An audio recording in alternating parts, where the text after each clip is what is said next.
What's up guys, it's Will here back again. And today we're here to review the Worldbox / One Toys Kratos from God of War Ragnarok.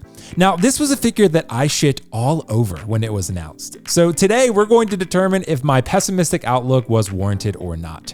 But before we get started, make sure to like the video, subscribe to the channel, and click the notification bell so you're notified when content goes live here. Big thank you to 16kit. I purchased this figure from them, so if you're looking for third-party figures, please navigate to the link in the description below. That said, let's get into it.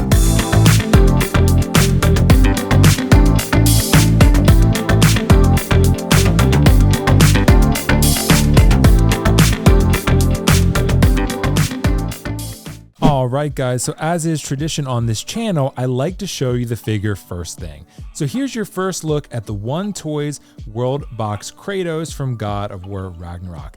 You can see this figure is surprisingly awesome. When I originally saw those prototype photos, I thought, wow, One Toys and Worldbox have entirely missed on this character, but now seeing the final product in hand, I feel like I've done a 180. This thing is really awesome in hand. The quality of the head sculpt is actually really good. I do think the quality is surprisingly awesome, particularly for an unlicensed company. Sometimes we do have biases that impact our, I guess, opinions or judgments of a figure. But in my defense, I mean, the prototype images weren't all that great compared to the final product. And honestly, this is still a very good head sculpt. I would say this is not perfect though. This is like a 9 out of 10 head sculpt. I know this is Kratos. It certainly looks like him and bears a striking resemblance, but I do feel the likeness is just a tad bit lacking in a tiny amount. Still, nonetheless, very satisfying. You can see here we have armor parts on the shoulder here. They move and flex just a little bit. You can see a shoulder joint, as you can see up on the right there, with of course the body paint. So that is all there. We have installed Kratos' belt down here, and you can see all the costume accessories with pleather components and different fabrics and things such as that. You do have a split cut boot design, which is really nice for toe and foot articulation, which is really nice. The overall quality of the figure is nice. The body is quite heavy, honestly. It's heavier than I thought it would be, and he's actually pretty bulky. I have gone ahead and put the dagger on there and of course the bag here. So these are a pain in the ass. I'm not gonna lie, right off the bat, these are an absolute hassle. You have to get the strings on the belt. It's a huge hassle. The strings are tiny. It's just not fun. You can go ahead and adjust them to however you see fit. I've got mine resting in the best way I can as of now, and they're just gonna have to stay that way. It's a pain in the ass. I wish the system were better, but nonetheless, it still looks good when on display, and it's on his backside, which you're not really gonna be looking at all that frequent. You can see the back of the head here and the body. Lots of great paint applications, again, in the red versus the white. The skin texture actually looks really nice for a sculpted and not seamless body. This is really cool. The armor components are fantastic. Going back to the front of the figure, you can see that he does have pleather components on the forearm armor and on both sides. So the hand joints, there are some interchangeable hands that we will swap throughout this video. You can see the waist armor here at the bottom. Also fantastic, feels very sculpted and rigid and firm and high quality. You have an articulation right here. You can see a chest joint, although it's not really all that visible when you look at it on display here. You probably would not have even had noticed it if I hadn't pointed it out.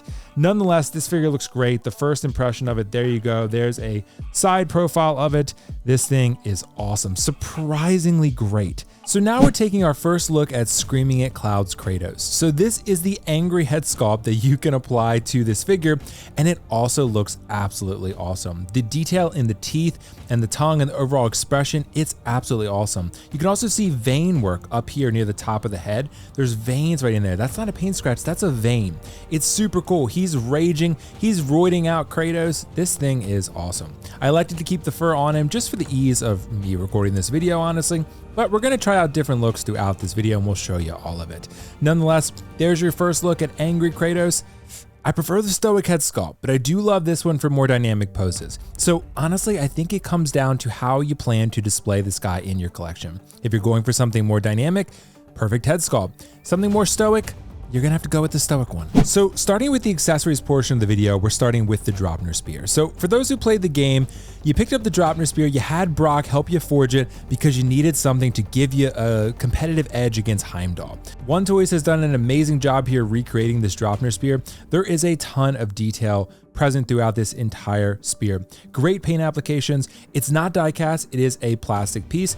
However, it looks absolutely awesome. You have the red sash here, as you can see there, and of course, subtle paint applications here and there with weathering and other sort of textures that really make this spear come alive. This, I think, is going to be a popular choice for a lot of collectors in their display with this figure. I think I'm going to go with the Leviathan axe in my display, but the Dropner spear is absolutely awesome. You can see it takes up the entire frame. It's a very long spear, ripe with detail, and I'm just loving the fact that they gave us all three of Kratos' now iconic weaponry. So next up, we have the Blades of Chaos. The Blades of Chaos are Kratos' primary weapons in the first three God of War games, and he still uses them in God of War and God of War Ragnarok. You have a real metal chain here on the bottom of the hilt, and of course you have the blades themselves, which are not real metal, but are still really detailed nonetheless. You can see cracks, and of course other bits of weathering as well that make these blades look super cool. The Blades of Chaos are awesome to use in the game. I can't wait to put these on the figure and see how he looks. I think these Blades of Chaos are best suited for raging Kratos, screaming at clouds Kratos.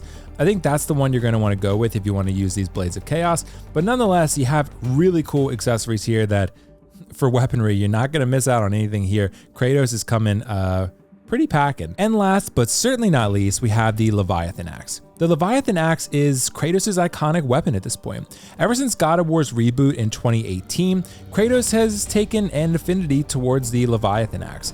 And nowadays, Kratos prefers it over all of his other weapons. So I love this axe. This is how I'm going to be using it in my display. And I love the paint applications on this 1/6 scale iteration of it. So you have little bits of lighter brown here on the handle of the axe, and the darker shades of brown running up the rest of the handle itself. And of course, the Leviathan axe has tons of paint application with runic designs on it that are really accurate to the game. I love using this axe and throwing it and recalling it in the game. So really gonna love putting this on my Kratos figure. Guys, super excited. Let's keep going. So we have a couple different shield accessories here. This piece you're seeing closest to you is actually the one that you wrap around the gauntlet to peg into this part on the underside of this shield that will hold the piece in place. This is Kratos' shield that is sort of a collapsed version compared to the actual shield that you'll see in a second. But you can see this ring, this mechanism is how it's done. Again, you wrap that on the gauntlet, plug it into this little piece on the back, and you can have it on Kratos' arm there. So really cool, loving that. Let me show you the actual shield itself. It's here. So here is the shield. Honestly, I think I'm going to be using this in my display. It's too cool to not. It takes up a lot of space. It has the same mechanism. It plugs into that piece on the gauntlet, but damn, is this shield awesome. I use it so much in the game. This thing is just insanely detailed. I love everything about this shield. Beautifully painted, feels great in hand, looks great. This shield is one of the coolest accessories I've seen in quite some time. I absolutely love this. I cannot explain how great this is on camera. This is so cool. I can't wait to use this. Loving the shield. Details underneath and on the outside of the shield.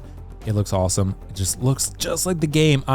This is the type of figure that you just get so excited for unboxing because it's such an important character to you. All right, so now we're looking at the base that comes with this One Toys Kratos figure, and you can see the figure name printed on the front there with the God of War Ragnarok logo also on the front. There is a blue sort of icy texture on top of the base. Probably the most important or coolest thing about this base is that it actually slides out with the front, so you can store accessories in here. You can store whatever you would like. Maybe there's some loose change you want to put in there. You could do that. You have a typical crotch grabber up top here. I'm gonna be honest, guys, this base to me is kind of ass. I like that this slides out and you can store things in there, but I will not be using this base in my display for my Kratos figure. I have a custom base that I actually was sent from Han Shot First Rebel bases. I'll put a link in the description below to it. It's a snow base and it's perfect for this figure. So that's what you're going to see this figure displayed on in this video. Nonetheless, this is the base that comes in the box, so pretty cool. But for me, not a real winner here. And next up, we have the amazing Mimir. If you've played the game, you know Mimir is Kratos' companion. He is just ahead at this point because Kratos freed him from Odin's prison when he was attached to a tree, and he had to chop off his head in order to do so, and then Freya revived him, and the rest is history. The BFFs are now BFFs because he is just ahead at this point. Godspeed on these strings. I'm going to attach this to Kratos in a bit. And wish me luck, because attaching these things via strings is not fun. I already attached the dagger and a bag, which I'm not going to show you in the accessories portion of the video because I already attached them to the figure. But Mimir looks great. You see a lot of detail in his eyes and in his beard and the accents of gold. It is amazing. He has the 2 golden eyes here, just like from the game and later on when he gets the eyes so you can travel to the realm of giants and other places. So Mimir is awesome. Love the tattoo detail on the back of the head as well. One Toys absolutely killed it. They absolutely killed it. This is an awesome release, and this Mimir is truly another great accessory. So damn. And for the last bit of accessories here, you have interchangeable hands. You have some closed-fisted hands, some gripping hands, some action hands, if you want to call them that. You have sets for each. Lots of detail on these figures, lots of great paint applications that show the sort of paleness of Kratos and just the chalkiness of his skin. It's fantastic. These interchangeable hands will lead to a lot of different types of poses, a lot of different variety. So really cool, lots of detail. They're hands, and they work. One Toys Kratos is probably the most surprising figure that I've ever owned. From the original prototype images to the final quality of the release, the improvements are quite remarkable. This is the figure that collectors get FOMO for. Many people, including myself, passed on it, and many collectors will regret it. I luckily grabbed one of the last units from 1/6 kit, and my collection would be worse had I not. I am a huge fan of the character of Kratos. I have Kratos and Baldur statues from Prime 1, and I've been dying for some high quality 1/6 scale representation from the God of War universe. One Toys and Worldbox have delivered something special here. The body is big and bulky, the weapons and other accessories feel high quality, and the presence of this figure is very strong. I would have loved to see a seamless body, but with the body paint and scars, that would be challenging for any company to deliver upon, especially an unlicensed one. The main drawbacks are the pleather parts, the visible shoulder joint, and the strings. Besides that, we have a really good figure here. It's one of the best unlicensed figures produced in several years now, and it rivals some of the best licensed figures of 2024. All factors considered, One Toys Kratos gets a 9 out of 10 from me. Thanks for watching. If you enjoyed this video, make sure to click the like button down below, subscribe to the channel, and click the notification bell so you're notified anytime something cool goes live here. I'll see you in the next video.